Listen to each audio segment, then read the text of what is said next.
Quem é o Marcos Prado? Seja bem-vindo.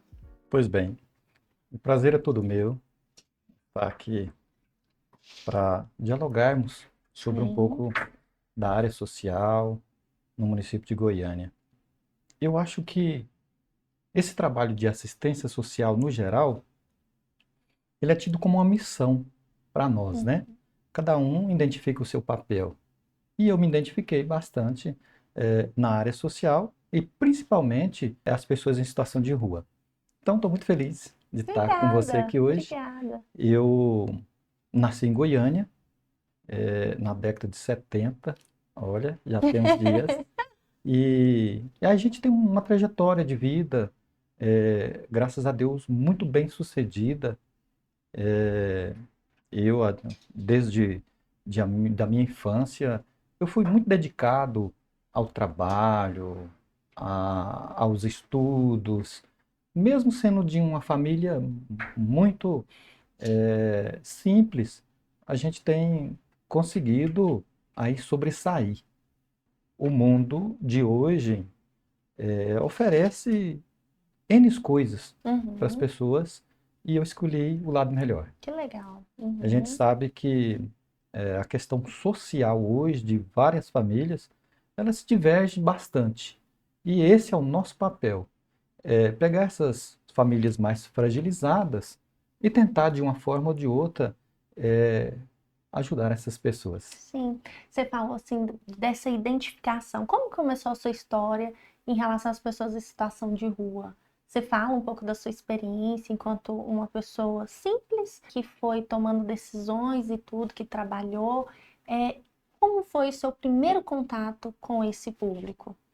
Então, dos meus 10, 12 anos, eu fui criado na igreja. E na igreja você tem uma atuação social muito grande com as Sim. pessoas. E a partir disso aí a gente vai identificando os problemas e tentando buscar soluções para isso.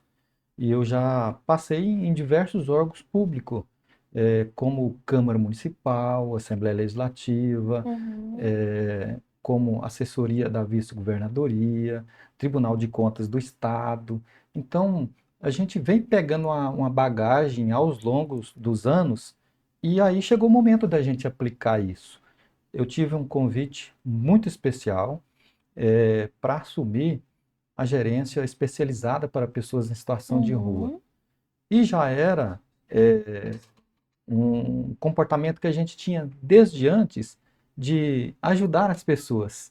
Então eu Uhum. não tive muita dificuldade nisso, porque a gente já tem todo um carinho especial para receber essas pessoas e tentar de uma forma ajudá-las. Perfeito. Você que está tão atuante, quais são os desafios que você acha em relação à pessoa em situação de rua? Que muitas vezes elas podem estar numa situação tão de subjugamento, então é muito difícil ela sair daquela situação. Às vezes há uma comorbidade com um transtorno mental, às vezes um abuso de substância, ou não necessariamente. Às vezes a gente vê muitas pessoas migrando para Goiânia. Então eu percebo que é um trabalho muito minucioso, é um trabalho realmente que requer disponibilidade, que requer doação. Quais são os desafios que você vê hoje enquanto gerente? Olha, o maior desafio de todos, no meu ponto de vista, é a reinserção familiar, porque Hum, isso vem de uma cultura olha familiar. só. É o comportamento de vida ou que no momento é aquilo que ele tinha para sobreviver. Uhum, Exemplo, perfeito. é, Dia dos Pais. A gente sai à noite fazendo abordagem social, então a gente encontra com pessoas que queira falar com o pai, queira falar com a mãe. Do próprio telefone a gente liga, Entendi. né? Aí se liga, o pai atende, a pessoa já de imediato, ele já em lágrimas, pede perdão para o pai, Uhum, pede perdão para a mãe. uhum, Então a reinserção familiar, ela é um momento mais difícil que tem. Por quê? Porque hoje as famílias andam muito sensíveis. Às vezes a gente tem facilidade ou uma paciência maior com as pessoas de fora do que com a nossa própria família, nossos perfeito. filhos. E isso precisa colocar no papel. Então, o papel do assistente social e do nosso psicólogo é tentar fazer essa reinserção, Uhum, é curar essas mágoas, essas faltas de paciência com o seu próprio, para uhum, aplicar a assistência social em si. uhum, Porque quando eu recebo das maiores dificuldades de uma pessoa, mas se encontra um carinho, encontra um amor do lado da família, que a gente possa reintegrar, aí tudo facilita. verdade. Porque uma pessoa machucada, dificilmente ele consegue se encontrar Uhum, novamente. Não que não consiga, mas é uhum, muito mais difícil. uhum, Exemplo, eu já entrevistando no nosso trabalho, é, uma usuária, ela falou: Olha, eu saí de casa porque eu tive uma gravidez indesejada. Então eu não tive mais apoio do meu pai, eu não tive mais apoio da minha mãe. uhum. Então essa pessoa, Se ela sente prefere ir para a desamparada. rua. Sim. E às vezes na rua ela acha que é o porto seguro. Uhum, E não é, porque na rua ela vai de imediato pegando vícios. E são vícios e vínculos que, se a gente não agir de imediato, você não consegue tirar ela da rua. sim. Então, o primeiro papel nosso em Goiânia, chegou uma pessoa diferente na rua, que a gente identifica, é tentar acolher ela antes de pegar um vínculo. Que depois que pega um vínculo na rua, é mais difícil você fazer a Eu reinserção dela. entendi. E é muito complexo tudo que você está falando, você até se emociona, né? Porque é uma coisa que você sente na pele, é uma coisa que te move. E quando você fala das famílias, eu percebo isso também, enquanto unidade do CREAS, sobre principalmente idosos também, que a gente vê muito. E eu fico imaginando idosos em situação de rua, o quanto deve ser desafiador para isso. E quando você fala assim que esses vínculos vão sendo formados, e de fato vai sendo formado hábitos. Então, eu fico pensando, às vezes eles encontram conforto até entre eles, uma questão de identidade, uma questão de tantas coisas. Só que às vezes eles se colocam em situação tão extrema de vulnerabilidade e que vai acostumando, às vezes não ter dignidade. Então, uma pessoa que está em situação de insalubridade, uma pessoa é como se aquilo fosse dado e ela não merecesse coisas melhores. Então, quando você fala assim, nossa, uma oportunidade de emprego, ou a pessoa ela sair daquela situação, é como se ela não se sentisse merecida. De tantos julgamentos, talvez familiares, externos, dizer, ah, você é um fracasso, você nunca vai dar certo na sua vida. E há um preconceito muito grande da sociedade que olha essas pessoas e pensa, ah, aquela pessoa é isso, aquela pessoa é aquilo, e não entende o contexto. Quantas meninas já saíram de casa porque eram abusadas sexualmente pelos pais, né? Sim. Pelo pai, por um avô, e não aguentava mais aquela situação. Tantas pessoas repetem o ciclo de violência porque vivenciaram isso. Crianças que viveram em situação de rua e que, quando tornam adultos, é aquilo que elas aprenderam. Então, foram tolhidas, às vezes, de ter acesso à escola e tantas outras coisas. E eu vejo, Marcos, assim, como você traz tudo isso, você precisa ter muita sensibilidade com a pessoa humana.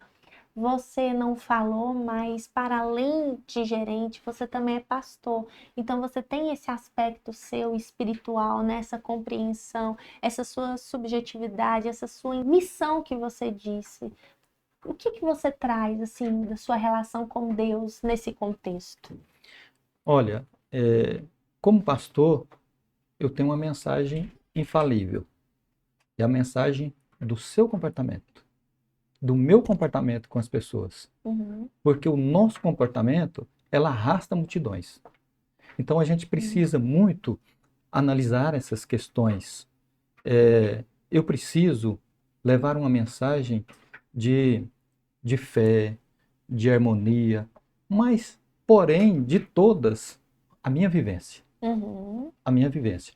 Queira ou não queira, sua vida, minha vida, é um livro aberto que todos leem e você não sabe quem sim, está lendo. sim, Então a gente precisa ter essa sensibilidade e uhum, saber que quando você trata qualquer caso de qualquer pessoa, é tratado com amor, é tratado com respeito, uhum. é tratado com carinho e, por além de tudo, o direito que a pessoa precisa ser assistida, fazer valer. Sim, sim. Você está me falando desse seu aspecto. E aí, Marcos, eu tenho muita curiosidade para além disso, sabe? Você falou assim da sua família, que você fala muito da nossa família e da sua família, né? Você trouxe um pouco dessa simplicidade, mas qual foi sua referência familiar? Então, a minha mãe faleceu, eu tinha 2 anos de idade. Então, já é um momento difícil, né?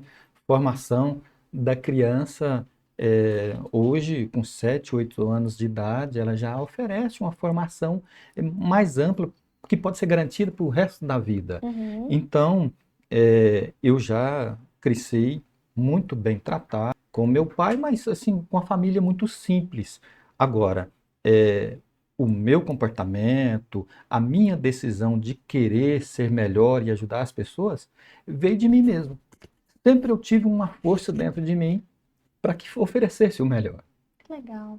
Não só pensando em mim, mas pensando nas pessoas. Sim, Então, eu não posso dizer que eu sou uma pessoa bem-sucedida financeiramente, porque eu acho que isso não é o importante. Não é o exatamente. importante, é consequência. Mas não é importante para o homem, para a mulher. O que precisa ser constante é aquilo que vem de dentro.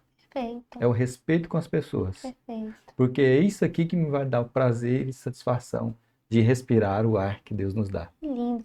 E você fala uma coisa, e faz muito sentido do que você está falando. Infelizmente, a gente vive em uma sociedade muito capitalista, que o que importa é o que você tem, é o seu dinheiro. Quando a gente olha uma pessoa em situação de rua, uma criança, uma mulher, às vezes elas não têm valor, entre aspas, assim.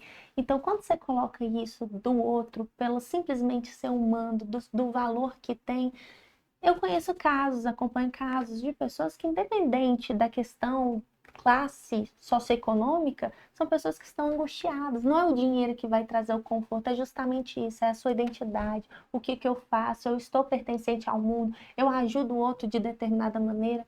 Você, como pastor, eu acho muito interessante você trazer essa pauta e também imaginar que tem uma parte muito específica da Bíblia que eu acho muito interessante, que é sobre a gente cuidar dos órfãos, cuidar das viúvas. E às vezes a gente fica tão preocupada em encher a igreja, tão preocupada e a gente esquece que essas pessoas às vezes não têm acesso à igreja, que essas pessoas sentem vergonha de ir no culto. E eu não falo isso necessariamente por culpa do preletor, do pastor. Não, não é isso. É como se fosse a gente foi tão acostumado, está sendo tão acostumado que a gente está perdendo a sensibilidade de Cristo, que é se importar verdadeiramente com o outro, é da gente se sensibilizar. E quando você me traz isso, eu fico feliz, porque é isso, né? A nossa identidade está nisso, em quem nós somos, em quem nós fazemos. Você falou disso e me remete a sonhos. Qual que é o seu sonho, Marcos?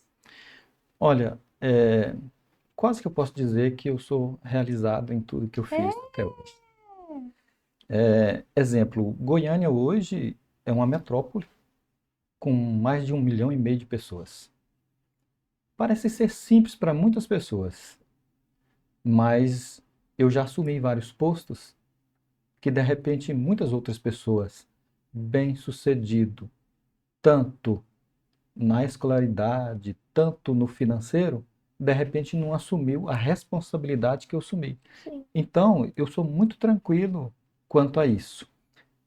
Se você for olhar pelo salário que um gestor tem hoje, você desanima, Uhum. você não exerce. Uhum. Então, não é só pelo salário, Sim. mas lógico que eu preciso sobreviver. Mas o que a gente faz não é somente pelo salário. Uhum.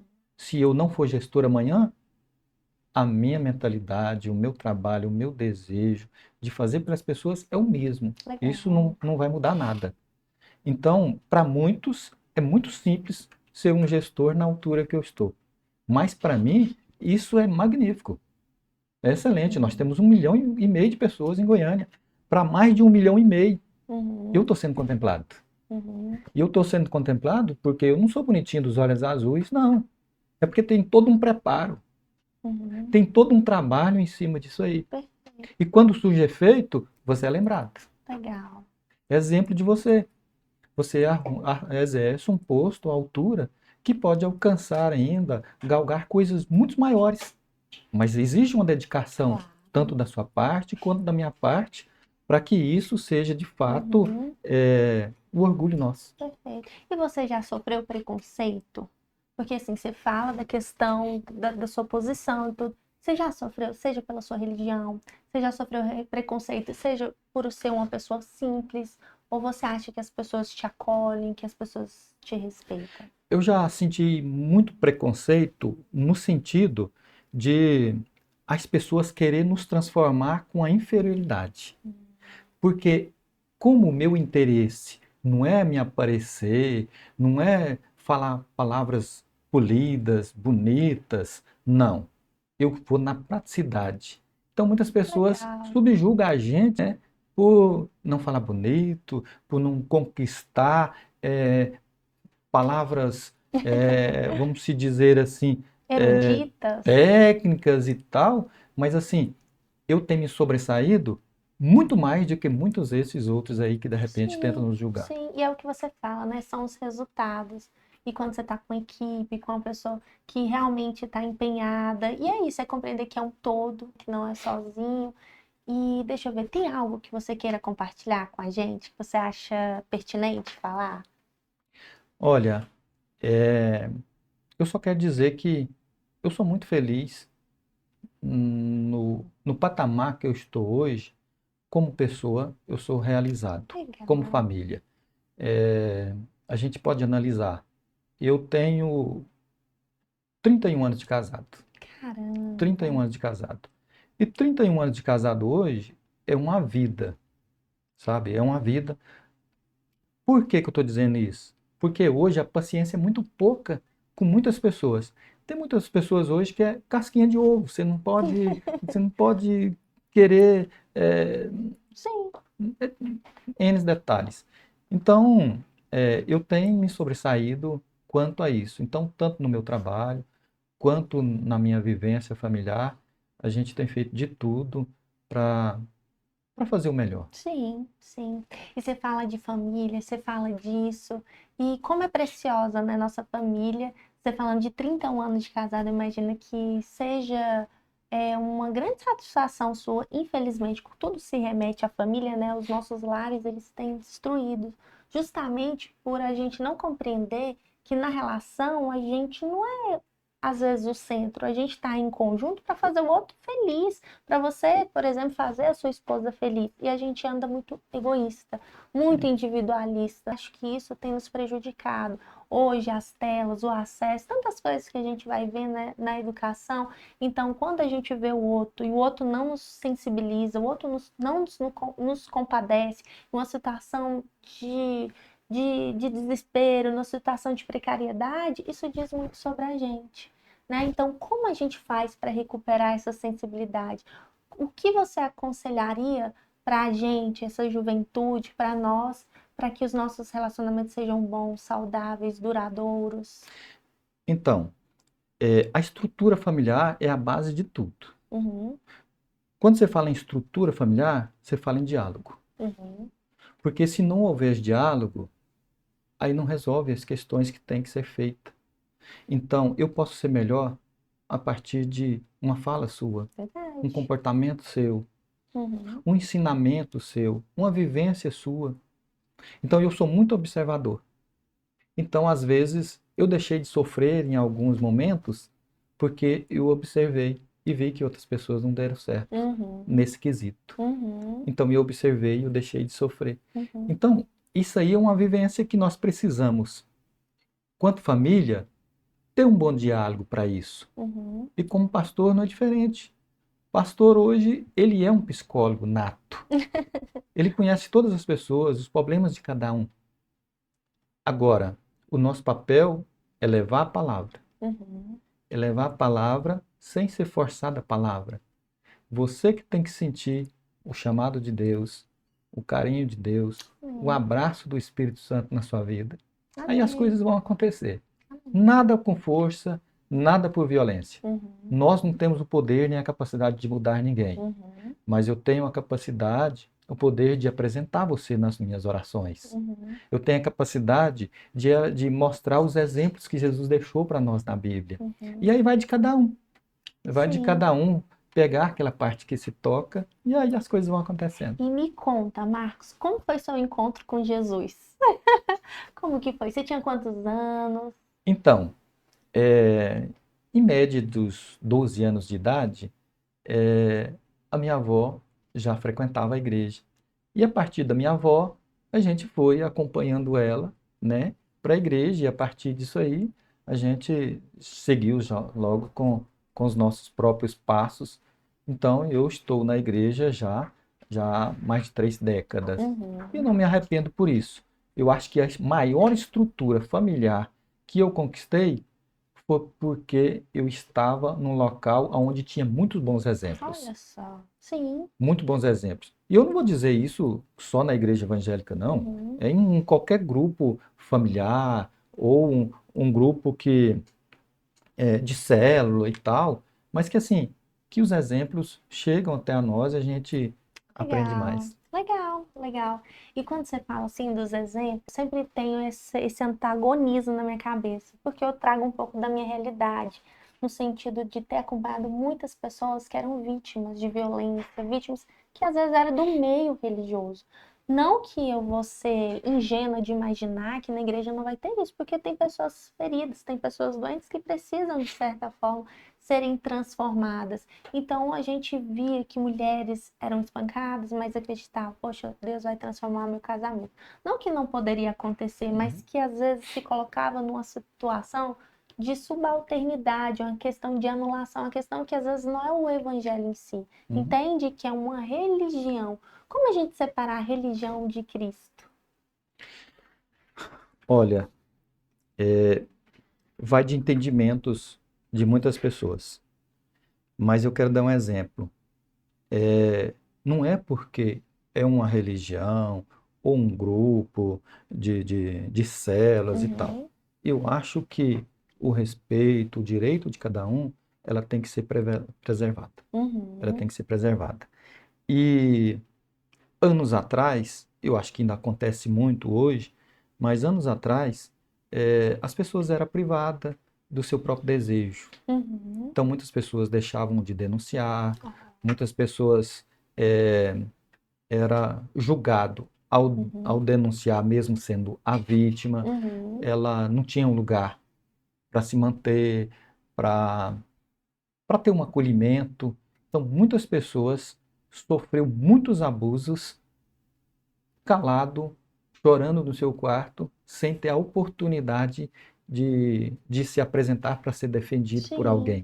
Então, muitas pessoas viveu esse tempo. Ainda temos ainda muitos casos, mas eu acho que já está bem esclarecido para a população dos direitos que ela tem e a defesa que Sim, ela tem, né? Existe sim, N leis para que a pessoa possa buscar um refúgio, um resguardo, e que ele pare de sofrer perfeito. nessa questão. Quero até salientar, exemplo, pouco tempo eu recebi um rapaz que fez a opção sexual dele. E aí o pai e a mãe não aceitou de forma alguma. Então, você perder um filho, você perder uma filha, porque você não tem o entendimento de que a pessoa tem um livre-arbítrio. Verdade. A pessoa tem um livre-arbítrio. E nós não estamos aqui para dizer que está certo ou está errado. Não é Uhum. isso. Nós estamos aqui para dizer que a pessoa tem um livre-arbítrio. Sim, E ela pode fazer as suas escolhas. claro. Ela pode fazer as suas escolhas. Então, quando eu abraço uma questão dessa, é por amor à pessoa, não é pela prática, Uhum. não é pela prática, porque nós sabemos que Deus não ama o pecado, mas nós sabemos que Deus ama o pecador. Perfeito, Então a gente precisa saber discernir isso aí. perfeito, perfeito. Você traz muitos exemplos. Eu estou muito curiosa para saber mais exemplos, seja em pessoas em situação de rua, seja exemplos que te transformou, que te moveu, histórias que te impactou. Qual uma história assim que aconteceu na sua vida de outras pessoas que você se emocionou e você falou, caramba, eu vi a transformação dessa pessoa. Eu me lembro de um caso aqui que a gente não conseguiu ainda solucionar. Uhum, mas eu não desisti ainda. Através de uma abordagem, a gente encontrou um senhor de 64 anos. E aí ele foi relatar a história dele. Ele falou: olha, eu já casei 3 vezes. E os 3 casamentos foram casamentos que eu não tive sucesso. E um grande pastor de uma igreja enorme no município do estado de Goiás. E aí ele perdeu o seu pastorado por causa desses inúmeros relacionamentos que não deu certo. Ele tinha um escritório grande de contabilidade, perdeu a empresa dele com 3 diplomas. Então ele foi para a rua. E o que me emocionou foi, mesmo ele perdendo esse cargo de pastorado, perdendo essa empresa, perdendo essas 3 famílias que ele tentou conviver e não deu certo, ele ainda continua com a fé viva, ainda é pastor, escolheu a rua para morar na rua, mas ele ainda considera como pastor. Todos os dias ele ainda Caramba, dirige o culto para as pessoas em situação de rua onde ele está. caramba. Todas as pessoas em situação de rua que está próximo, respeita ele como pastor, obedece aos ensinamentos dele como pastor e ele abraça com maior carinho. Então é uma pessoa que ele merece o nosso respeito, Com certeza. porque está num patamar desse, sofrer todas essas consequências que ele sofreu e continuar amando Jesus do mesmo jeito, É tem que estar no coração. verdade. E você fala uma coisa que me tocou, sabe o quê? Qualquer um de nós podemos chegar a uma situação, né, Sim, equivalente. Deparar em um momento que eu não tenho mais família, que eu não tenho casa, né? E você se colocar no lugar do outro e perceber, poxa, isso poderia ter acontecido ou acontecer comigo. Por exemplo, o que aconteceu no Sul. Foi terrível o que aconteceu naquele local, as pessoas perderam casa, perderam tudo e acordaram no dia seguinte pensando, que eu tenho? O que sobrou? Imaginar que esse senhor, ele tem essa questão na sua identidade, o seu valor de tudo. E é isso, às vezes é muito fácil quando a gente tem tudo. É muito fácil, né? Quando a gente tem um ambiente, quando a gente tem uma casa, quando a gente tem o que comer. Será que nós continuaríamos sendo fiéis, sendo adoradores, mesmo mediante todas essas situações? Que história. é, até quero frisar novamente a questão da história desse pastor. Não é porque ele é um pastor, é porque ele é um ser humano. Sim. E o que eu estou dizendo é que o ser humano em si, no geral, ele precisa de um acolhimento. Uhum. Quando você fala de acolhimento, você não fala de cama e colchão, É verdade. você fala de um abraço, Perfeito, né? perfeito. Você fala de uma assistência que, que ele recebe, que ele possa começar a repensar o seu caminho, a sua trajetória. Então, não se diz, porque é pastor, é porque eu sou pastor, estou às vezes defendendo a história do pastor. Não, não é isso. Eu Estou entendi. dizendo que é um ser humano Uhum. que ele dedica o seu amor às pessoas. É por isso que eu falo, financeiramente, se eu ganhar mais, ok, beleza. Se eu ganhar menos, a minha felicidade é a mesma, a minha alegria é a mesma e a minha fé em Deus é a mesma. E eu vou continuar fazendo isso, doando o meu tempo, a minha adoração, a minha oração, o nosso trabalho para que a gente consiga comover o coração dessas pessoas. Perfeito. Você fala uma coisa que para mim faz todo sentido do mundo, que é a questão de vínculos. Vínculos. A gente sabe que não só a Prefeitura de Goiânia, o Estado em si é muito precário em determinadas áreas. E às vezes a gente não tem como oferecer aquele serviço ideal que a gente gostaria de oferecer. Mas quando a gente dá uma atenção, quando a gente verdadeiramente está presente, quando a gente seja um afeto, seja um abraço, seja um estender as mãos, a pessoa naquele momento ela se sente ouvida, ela se sente escutada, ela se sente amada e aquilo pode transformar a vida dela, transformar, pensar, poxa, eu fui ouvida. Quantas vezes a gente fala e não é escutado? Então, quando tem a gente né, para ser esse vetor de transformação, de abundância. E é isso, para a gente doar, a gente tem que ter. Para a gente entregar por outro, a gente tem que estar cheio de amor. Eu vejo que você é essa pessoa abundante, essa pessoa cheia de amor. É uma honra te conhecer, é uma honra você ser meu gerente. Não somos melhor do que ninguém, a gente é uma equipe e tudo em prol dos usuários, dos cidadãos goianos daqui. E é isso, muito obrigada. Antes de fechar, eu queria que você passasse uma mensagem para quem está te escutando. Olha, a mensagem que eu deixo para todos é que existe muitos equipamentos públicos Uhum. e existe leis para que seja cumpridos os direitos da população, mas nada disso resolve se nós não tratarmos como família. Isso é responsabilidade da sociedade. Sim. Isso é responsabilidade da sociedade, como família, como igreja, como grupos de várias formas de unir as pessoas. Porque não é só o dinheiro, não é só um prato de comida que eu ofereço, não Uhum. é só uma cama que eu ofereço que vai transformar o coração das pessoas. Não é isso. A gente precisa chamar atenção para os vínculos familiares. Os vínculos familiares são responsáveis por essas pessoas. Sim. Então precisa se abraçar. Muito obrigada, viu? Sinta-se Prazer é todo bem-vindo, meu. tá bom? Trouxe É aqui, isso. eu quero te Ó. presentear aqui. É, eis-me aqui. Como você está dispondo e eu estou dispondo para ajudar as pessoas, eu acho que esse título ele se remete muito à responsabilidade. Eis-me aqui para ajudar as pessoas. Um presente que eu te dou. Obrigada. Deixa eu te dar um abraço. Muito obrigada, Tá viu, bom. Marcos?